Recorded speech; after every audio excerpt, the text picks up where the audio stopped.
Yang direktiba ngayon ni Senator Gatchalian na pwede pala mag-work from home yung mga Senate employees, no, is the best example of ultimate hypocrisy. Yeah.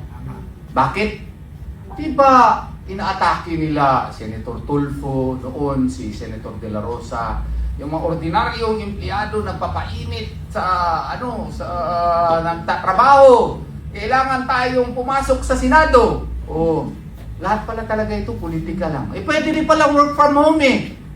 Yung proposal nga na online, ayaw nila.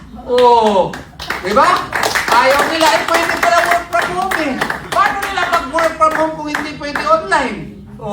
Di ba? Alam naman natin ang sitwasyon ni Senator Bato, bakit ginaganyan ngayon? Wala nga kaso sa Pilipinas.